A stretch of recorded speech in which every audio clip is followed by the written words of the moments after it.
Iran युद्ध तो 15 दिन के लिए रुक गया है और एक तत्कालिक टेम्पोररी शांति स्थापित हो गई है, जिसका मुख्य उद्देश्य जो फारस की खाड़ी में जो फंसे थे जहाज उनको निकालना है। कभी करीब 300 से 400 जहाज फारस की खाड़ी में जो ईरान के पास है वहाँ पे रुके थे और सबसे ज़्यादा उसमें 426 ऑयल टैंकर हैं जो खनिज तेल लेकर पेट्रोलियम लेकर रुके हैं और उनको निकलने में 15 दिन लगेगा और वो फीस देकर शुल्क देकर ईरान को वहाँ से हार्मुज जल डमरू मध्य के रास्ते निकलेंगे। इसमें भारत के भी जहाज़ हैं और अन्य एशियाई देशों के भी जहाज़ हैं, जैसे चीन, रूस, इंडोनेशिया, बहुत सारे देशों का जहाज़ है, तो वो धीरे धीरे निकलेंगे। अमेरिका ने इस 37 दिन में ईरान और इजराइल युद्ध क्यों चल रहा, क्योंकि अमेरिका चाहता है, अमेरिका का ये दावा था कि ईरान परमाणु हथियार बनाने के करीब है, इसलिए हम उसको परमाणु हथियार नहीं बनाने देंगे। और इजराइल और अमेरिका को संदेह है कि यदि ईरान परमाणु हथियार बना लेगा तो हो सकता है इजराइल पर, यह हो सकता है, मतलब भविष्य में होगा कि नहीं होगा, लेकिन हो सकता है कि उसको संदेह है इजराइल को कि हमारे ऊपर आक्रमण कर दे परमाणु हथियार से, तो इसलिए उसको परमाणु हथियार नहीं बनाने दिया जाएगा। इसलिए वो ईरान से कहते रहे कि आप परमाणु हथियार न बनाइए, प्रयास मत करिए। तो ये युद्ध परमाणु हथियार न बनाने को लेकर था। अब ये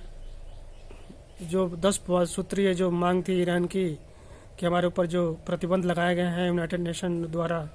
उसको हटा लिया जाए, तो अमेरिका ने उसको मान लिया है।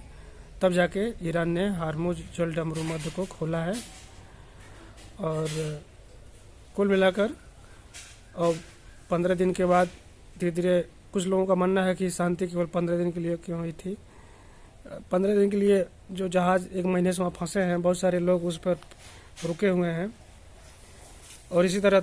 3,75,000 लोग करीब भारत लौट आए हैं खाड़ी देशों से और लगभग 1 करोड़ लोग वहाँ पर रहते हैं खाड़ी देशों में,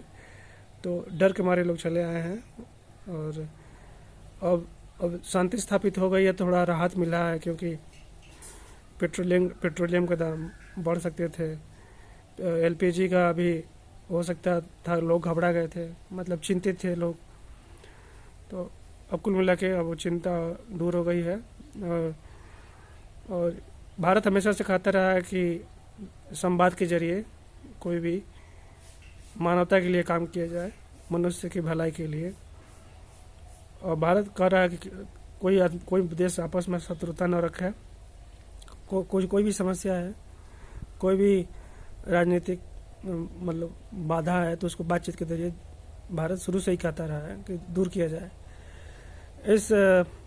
शांति 15 दिन का शांति प्रयास के लिए पाकिस्तान अपने को क्रेडिट ले रहा है कि हमने मध्यस्थता की, हम मीडिएटर बने शांति स्थापित के लिए। और भारत के जो कुछ प्राइवेट न्यूज़ चैनल हैं वो तर्क दे रहे हैं कि भारत विश्व गुरु है, तो भारत को शांति स्थापित इस मामले में आगे आना चाहिए। लेकिन भारत, चूँकि ईरान भी भारत का दोस्त रहा, इजराइल भी बहुत बढ़िया दोस्त है, अमेरिका तो बहुत बड़ा पार्टनर है भारत का, तो भारत ये नहीं चाहता था कि किसी को नाराज़ किया जाए और इसलिए भारत हमेशा दूर से ही कहता रहा कि हम बातचीत करिए, आप लोग तीनों लोग बड़े देश हैं और सभी लोग सभी जगह समझदार लोग हैं, तो इसलिए आपसे आपस में बातचीत करिए। इस भारत का ये बिंदु था और हमको लगता है भारत ने सही किया, बिल्कुल अच्छी कूटनीतिक थी। पाकिस्तान एक इस्लामिक देश है और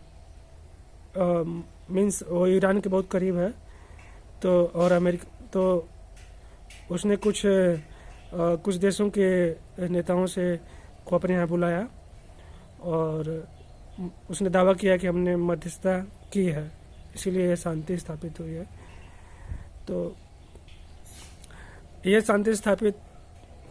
पाकिस्तान कह रहा है तो अपना उसकी बात है, लेकिन यह शांति स्थापित हुई है। अमेरिका ने ईरान की 10 सूत्रीय जो मांगे थी, 10 पॉइंट जो मांग था, उसको अमेरिका ने मान लिया है। इसलिए यह अब ईरान भी मान गया है कि अब हार्मुज जल बंद को वह जहाज़ों को जाने के लिए खोलेगा। तो भारत की मित्रता खाड़ी देशों में, पश्चिम एशिया में, मिडिल ईस्ट में सभी देशों से है। Qatar, Bahrain, Kuwait, UAE, Saudi Arab, Oman, Yemen, Iran, Israel, Iraq, Lebanon, सारे देशों से भारत के रिश्ते अच्छे हैं। इसलिए भारत बिल्कुल सही सटीक रूप से बातचीत कर रहा था और सभी पक्षों से कह रहा था कि आप युद्ध न करें और बातचीत के द्वारा हल निकालें। तो